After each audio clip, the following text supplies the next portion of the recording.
Welcome to Energy Today. I'm Jocelyn Olakeche Ada, and we're here to provide you with insightful analysis on the pressing issues affecting the energy sector.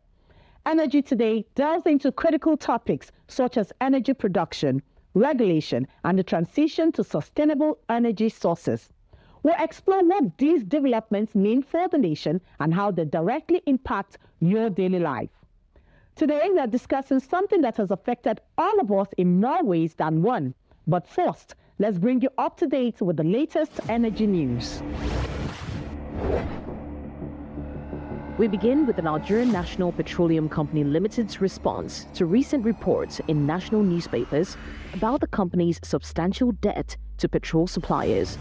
In a statement issued by the Chief Corporate Communications Officer, Olufemi Shoneye, NNPCL Limited acknowledged that this financial strain has put significant pressure on the company and poses a risk to the sustainability of fuel supply in the country.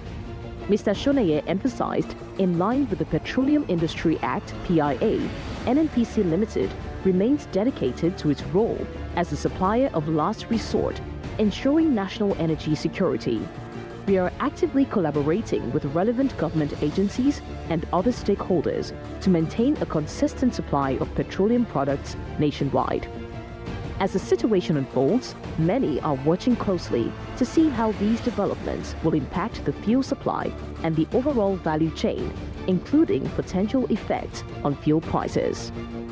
As part of efforts to stop crude oil theft, the Nigerian National Petroleum Company Limited, NNPCL Limited, says 72 illegal crude oil refining sites have been uncovered and destroyed within 1 week in Rivers, Delta, and Abia states. NNPCL Limited states that on August 18, a vessel was apprehended by Operation Delta Safe in the southern Ijo area of Bayelsa State, loaded with stolen Shell Petroleum Development Company flow lines.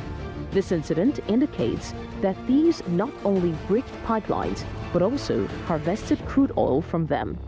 12 suspects on board the vessel have been detained for further investigation. The NNPCL Limited also reported 46 automatic identification system infractions at sea involving vessels and the seizure of 24 wooden boats transporting stolen crude. However, several vehicles loaded with stolen crude were intercepted across Delta, Rivers, and Bayelsa State.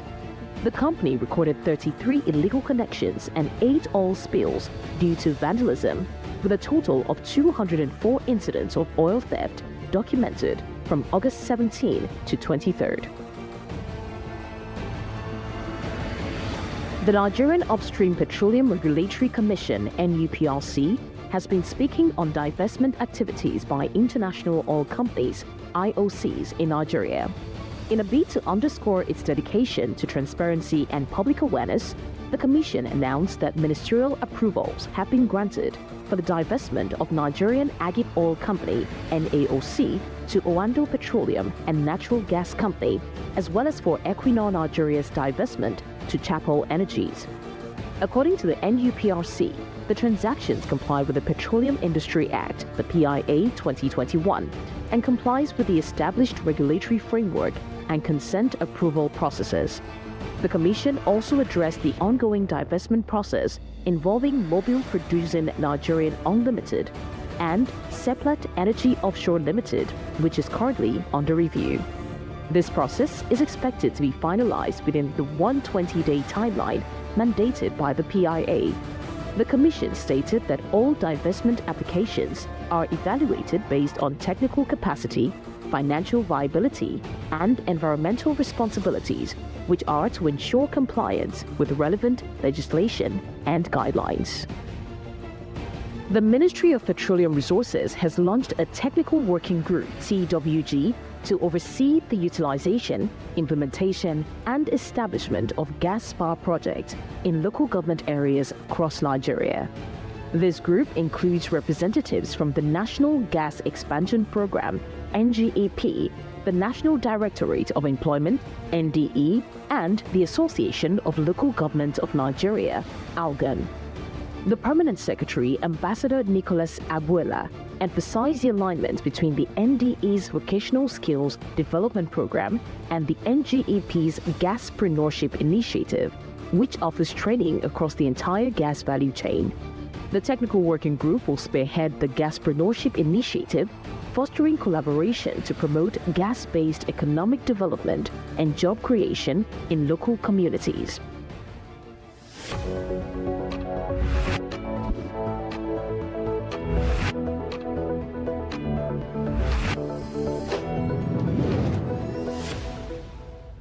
All right, now let's get back to a topic that's been on everyone's mind lately. You've probably heard the term subsidy in relation to petrol. If that sounds familiar, you may also recall hearing the government announce subsidy is gone. Recently, we've been hearing terms like shortfall and under recovery, but what does these terms really mean? Now, let me ask you this. Is this just a new way of saying subsidy? And if so, why not just call it what it is? We're here to break it down for you.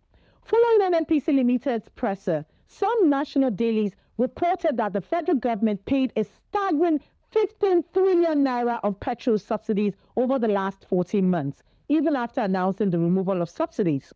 To help us make sense of all of this, we have a special guest today, Mr. Johnson Chukwu, founder and managing director of Kyrie Asset Management Limited.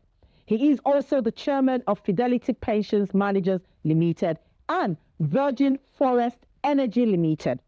Mr. Johnson Chukwu serves on the board of directors for Royal Crest Methodist Hospital, Ugweke, and Nkechi Cowell Methodist Hospital, Uzuakoli, both in Abia State. We began by asking him about the figures published by NNPC Limited and their recent profit declaration. Thank you for having me on your program. I would say that what hit me when I saw the 3.3 trillion naira is that we have a piece of good news, something to cheer about, particularly at the time when a lot of people are looking at the negatives. And if you consider the fact that NNPC was coming, it's coming from a loss of about 803 billion just 5 years earlier in 2018, one could only say that the company actually managed to break even in 2019 when it made a loss of 1.7 trillion. And we've seen a consistent increase from about 200 billion to about 600 billion to 2.5 trillion and then now 3.3 trillion in profit after tax. And that's, for me, we are seeing a consistent pattern. So you see a trend, a consistent trend in terms of improvement and performance. And I felt that having achieved 3.3 trillion, there is reason for everyone who is involved in the Nigerian oil and gas sector, for the government, for the citizens as well, because the citizens are the ultimate beneficiaries of the profitability of NNPC, to cheer. Because when they make losses, it is our national treasury that's absorbing it. When they make profit, as we have now, it's the national treasury that gets the benefit. And that takes us to the second part of your question, about 2.1 trillion dividend, final dividend. That's after about 500 billion interim dividend. That takes about 2.6 trillion naira in dividend payment. In addition to that, NNP is also paying about 2.6 trillion naira as tax to the government. So in terms of contribution to national treasury, in terms of income that we share by 3 tiers of government, in a single financial year, NNPC is giving to the public, to the system, to the economy, about 5.3 trillion naira in terms of tax and in terms of dividend. Some of the major highlights I looked at is efficiency. And when you talk of efficiency, you're talking of ability to generate return based on resources given to you. So that you talk of efficiency. And if you look at the net profit margin, we say a net profit margin of about 14%. And that's quite comparable to the best you have anywhere in any sector of the economy. And then you have an operating profit margin of 18%. In addition to that, the company was able to generate return on equity of about 12%. And what that means is that the benefits that accrue to equity holders, and in this instance, the equity holders is Federal Ministry of Finance Incorporated and Federal Ministry of Petroleum Incorporated. So, and both of them are basically owned by the government. So in effect, you have a return on capital invested in NNPC of the tune of 12%. So those for me are some of the highlights I saw that when you see a consistent pattern of efficiency, and I'm talking of three parameters, you have a net profit margin, you have an operating profit margin, and then you have a return on equity. All of them above 10%. That was quite impressive for me. NNPC Limited is owned by Federal Ministry of Finance Incorporated and Federal Ministry of Petroleum Incorporated. Both of them own 50% each of the company. So whatever profit NNPC makes goes to pay dividend to these two agencies of government, parasites of government. And those two agencies are 100% owned by the government, so they also transfer their entire earning to the Federation account. So in effect, what NNPC had achieved in 2023 is that it transferred to the Federation account about 2.6 trillion naira in terms of dividend, and that was shared to the 3 tiers of government. How does it affect the man on the street? With the sharing, assuming that all things are equal, because at that point NNPC had already discharged its own responsibilities. The rest is for the executive arms of government to now effectively deploy the resources that NNPC has passed on to them for the welfare and well-being of the citizens. So in that case, you're going to see an increment in allocation to the 3 tiers of government, about 5.3 trillion are coming from tax and coming from dividend payment. And that will effectively help the state government to pay salaries. It will help government that are prudent to build infrastructure, to fund security. So all the money the government is getting, if you look at how much has government shared this year, the government this year has shared about 8 trillion naira. So if you say that the 5 trillion naira, 5.3 trillion naira came from NNPC, then it simply means NNPC has accounted for more than 50% of what the government has shared. And that is to say, assuming that was not there, many states would have struggled to pay salaries. Many states that are doing infrastructure may not be able to do infrastructure. The funding of security would have been a Herculean task. So every aspect of the government activities at the 3 tiers of government have impacts of the profitability of NNPC's contribution to the economy. The most intriguing part is that the Nigerian National Petroleum Company Limited refers to first subsidy payments as shortfall or under recovery to describe the financial losses they incur when the government keeps the petrol price artificially low, below the actual market value. This terminology indicates that NNPC is covering the difference between the cost of importing and refining petrol and the price at which it is sold domestically. Interestingly, this outstanding financial performance has been attributed to the successful implementation of the Petroleum Industry Act. So, what does all this cash flow mean for NNPC Limited's ability to contribute to the Federation account? Let's start from what do I make of it. In the first place, you have to go to Petroleum Industry Act. The Petroleum Industry Act imposed a responsibility on NNPC to ensure energy security, to be the last supplier of products, to ensure that you don't have a crisis. If you look at the fact that the government said subsidy was gone, and at the time they said subsidy was gone, the exchange rate that was used to index the pump price or the landing cost of fuel was about 750 naira to $1. So if you use 750 naira to $1 and convert the price of ice at that point, you will get a landing cost that was below the pump price that was fixed at the time subsidy was declared to have gone. But unfortunately, exchange rate has moved by over 100% to about 1,500, 1,600 naira to $1. So what has happened is that because ice, that's a refined petroleum product, is priced in dollar. So when you convert this, assuming the same price level is still ruling, when you convert that at a higher exchange rate, you're going to have the product land at a price that's above what it was previously fixed. And unfortunately, the country is going through what we call cost of living crisis. So there is a limit to the absorbing capacity of households in terms of increasing cost. So the government, in its own wisdom, decided that they would not allow for consistent adjustment in the pump price in tandem with the movement in exchange rate. And therefore, NNPC, being the last supplier, is now taxed with supplying the product at a landing cost that is higher than the pump price. So, and that's why NNPC said, this is an amount we can't recover from the pump price. They decided to call it under recovery. But economically, you can call it subsidy, because a subsidy is any cost above the selling price, which is induced by either an authority or a regulator. So which somebody had to absorb it. So in effect, the subsidy opened up and expanded because of movement in exchange rate. And then you're asked, is it sustainable? It's going to be a tough call, but the funny thing about life is that we have to recognize that different agencies have different responsibility. The government's responsibility is to improve the well-being and security of the citizens. NNPC is a private limited liability company that is required to operate as any other private limited liability company, focus on profit and maximizing shareholders' value. So it then means that NNPC cannot absorb the subsidy or the recovery.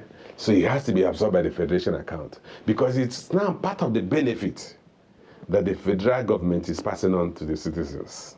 Is it economically the most optimal way to pass on benefit to the citizens? I doubt. But can they pass on the landing cost today? It's going to be a difficulty because I said we are dealing with the cost of living crisis. Hopefully by the time the new salary scale is fully implemented and then we have some level of stability in price levels, we may probably get to a point where income will adjust and the citizens can afford. But ultimately, we have to find a way of phasing our subsidy. It's time for a quick break, but stay with us because when we return, Mr. Chukwu will explain how Nigerians can benefit from NNPC Limited's 3.297 trillion naira profit reported in its 2023 financial statement. Don't go anywhere.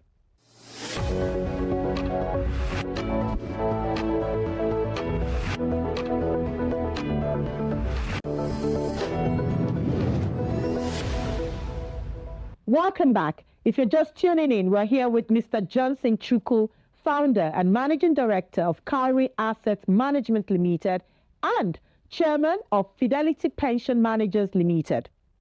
He has been walking us through crucial topics like subsidy, under recovery, and shortfall. We can't be paying more than other countries. It's a very simple thing. If you want to know what a liter of fuel is going to go to Cameroon, go to Benin Republic, go to Nigeria Republic, go to Ghana. Many of them are close to equivalent of $1. Most of them are the equivalent of about 90 cents, 80 to 90 cents. $1 today is about 1,600. Even with the scarcity we have today, of course, that does not give excuse for scarcity or the fact that we have to buy with jerry cans. But the reality is that even at that black market rate, it's still not anywhere close to $1. Like I said, $1 is today's exchange rate. The challenge we have is that exchange rate has moved. Assuming the exchange rate has remained at 750 naira to $1, you know the implication is that pump price would have remained even if there's no subsidy, even if it's mark to market. I mean, full cost adjustment. You would have still had a landing cost of maybe 600 naira to $1 per liter. And then Nigerians would have gladly be paying that. So the solution to this issue is how do we improve foreign exchange earnings so as to stabilize the exchange rate and possibly see naira appreciate. Mr. Chukwu mentioned that the benefits of this profit extend to Nigerians. NNPC Limited aims to enhance local supply, mitigate fuel shortages, boost government revenue, and foster investment confidence in Nigeria's oil sector, ultimately benefiting the wider economy. With NNPC Limited becoming more transparent and accountable, thanks to the PIA 2021, how will this shift change the perception of investors and other stakeholders? Will it boost their confidence or raise new questions? For investors, these are what we look out for. You know, I'm an investment banker. So what we look at, what kind of returns will I make if I invest money in this institution or in this asset? And most investors are looking at, NNPC obviously is going to be the most capitalized company in Nigeria when it gets listed. And Nigerians will be eager to have a share of the pie, particularly investors. And I hope that by the time the initial public offer is made, that the distribution pattern will be so that even everybody will have the capacity to buy 10 units, 100 units of NNPC shares. Because if you have an asset, an investment that gives you a return on equity of 12%, then you're likely going to see a capital appreciation above 50%. So in effect, it will create so much wealth for everybody who is invested in it.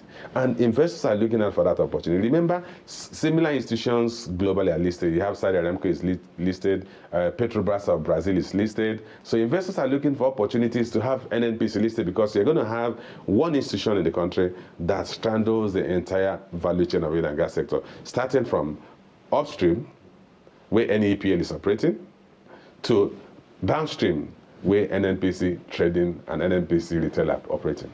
I will start by saying one of the comments I always made, that success is never an accident. Consistent success is never an accident. It's not a happenstance. We've seen a company that has grown performance from a negative of 803 billion just 5 years ago in 2018 to a profit of 3.3 trillion. And if you look at that trend, it's a consistent trend. So what that means, we've seen an improvement in their efficiency and effectiveness of leadership and management. And I think they have brought in some of the best standards you have in that obtained in private sector institutions. Now they are now a private limited liability company. Issues like performance-based reporting, issues like budgeting, issues like quarterly appraisals. And I also think one of the things they've done is that they focus on how to optimize value, which is also why you are seeing improved efficiency ratios. And I think one must give credit, no matter your interest or your whatever orientation you have, to the fact that we've seen a consistent improvement in the quality of management and transparency in the company. And that level of transparency was actually highlighted by the fact that they even came to tell us about the crude swaps, which there is no financial reporting standard requires you to show that level of disclosure. Because it's something of interest to Nigerians, they have also come to tell us that, look, we have 221,000 barrels per day that are committed to crude swaps.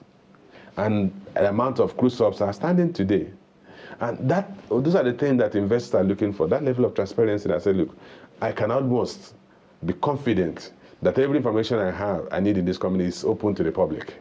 One of the things you look at what valuation method will you use. If you use maintainable earnings, with the kind of growth we've seen, you're going to see a valuation that is going to be materially high. If you even use a net asset value, or you use any of the comparative method basis that you use to value a company. So you're going to see a company, I don't know what price they'll come to the market, but you will see a company with prospects. And remember, investors are interested in the future cash flow earnings of a company. So if they see a pattern, which is why you see a trend, and like I say, if you do a maintainable earnings method, which is the most basis you use for a progressively growing company, you're going to see a very attractive investment. So I think NNPC will be highly subscribed. I had made allusion to the fact that the issuer, which is NNPC, the board should ensure that there is some level of broad dispersion in terms of distribution of the shares. I believe as investment bankers, it's an instrument we will recommend to investors when it comes to the market. There you have it. A big thank you to Mr. Johnson Chukwu, founder and managing director of Kauri Asset Management Limited and chairman of Fidelity Pension Managers Limited, for guiding us through the intricacies of the energy sector. And that's a wrap on today's edition of Energy Today. I'm Joycelyn Elakeche Ada, and on behalf of the entire team, thank you for joining us. Goodbye.